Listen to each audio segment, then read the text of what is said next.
नमस्कार, सदीनामा रोज़ाना बुलेटिन में आप सभी का स्वागत। नव वर्ष 2025 की सभी को हार्दिक शुभकामनाएं।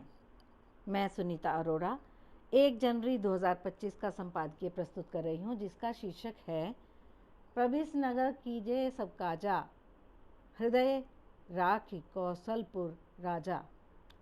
लेखक हैं राकेश अचल जी। आइए सुनते हैं। नए साल का आगाज आप चाहे प्रभिस नगर कीजिए सब काजा, हृदय राखी कौशलपुर राजा का सुमरन करके कीजिए, या कहिए या बिस्मिल्लाह हरिहरमा निर्हरिम कहकर। दोनों का अर्थ निहितार्थ यानी मतलब एक ही है। यानी जो कीजिए सर्वशक्तिमान को स्मरण करके कीजिए, ताकि वर्ष 2025 में कुछ तो ऐसा हो जो 2024 से अलग हो, सुकून देने वाला हो। ये दोनों जुमले हमने बचपन में अपने पुरखों से सुने थे। आज की पीढ़ी के लिए ये जुमले शायद अनजान से हों, किंतु हिंदुस्तान के जनमानस में ये दोनों जुमले रचे बसे हुए हैं।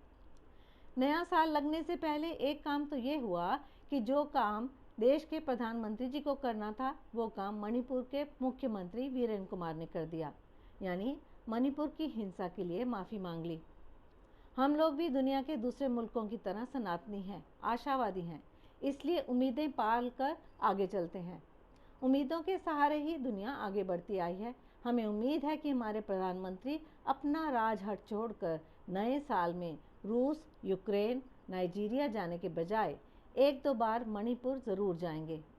वहाँ की जनता से बात करेंगे, वहाँ शांति स्थापना के लिए उपवास व्रत ध्यान करेंगे। उम्मीदों पर हमारा भी यानी देश की जनता का आसमां टिका है और टिका रहेगा। नए साल में दुनिया में शांति स्थापित हो, ये हमारी ही नहीं पूरी दुनिया का सपना है। शांति से ही प्रगति का रास्ता खुलता है, यदि हम खोलना चाहें तो। यदि हम भारतीय पुरातत्व सर्वेक्षण महकमे की तरह मोहनजोदड़ो की नई संस्कृति और सभ्यता का पता लगाने के लिए पूरे देश में उत्खनन करना चाहते हैं, तो बात कुछ और है।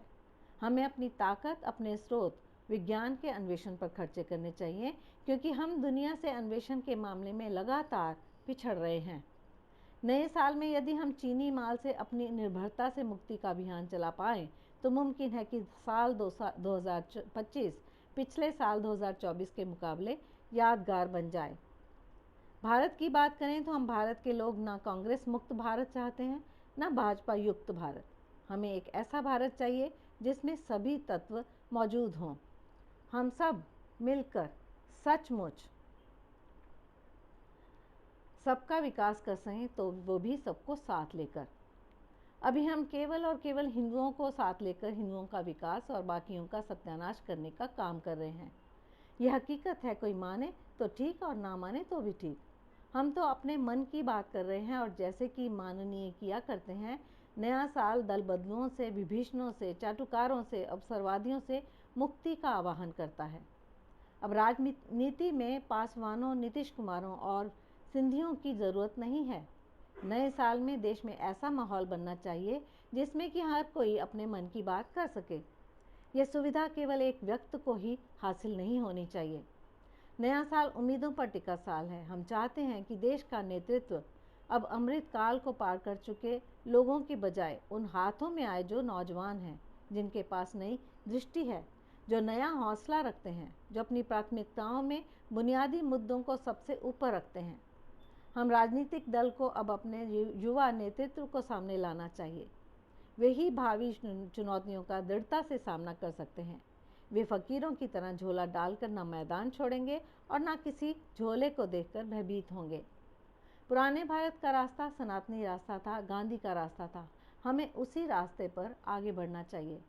हमने यदि गांधी का रास्ता ना छोड़ा होता तो हम कहीं के नहीं होते, लेकिन गांधी को राष्ट्र का शत्रु मानकर हमने गांधी का रास्ता छोड़ा, और आज हम जहाँ खड़े हैं वो आज सब जानते हैं।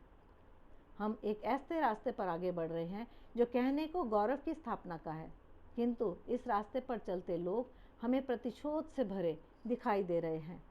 वे देश के प्रथम प्रधानमंत्री से लेकर 13वें प्रधानमंत्री डॉक्टर मनमोहन सिंह से भी बदला लेते हुए दिखाई दे रहे हैं। प्रतिशोध का महाभारत 18 दिन में क्या 18 सदियों में भी समाप्त नहीं हो सकता।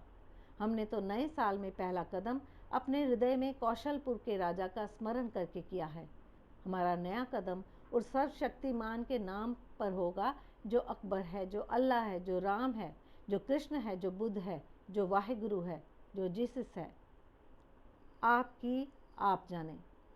आज का आलेख ना आपको एलाई लिख कर दे सकता है और ना कोई दूसरा, इसलिए इसे कम से कम 2 बार ज़रूर पढ़िए। नव वर्ष की हार्दिक शुभकामनाएं एक बार फिर से। धन्यवाद। इंतज़ार करें कल की खबरों तक।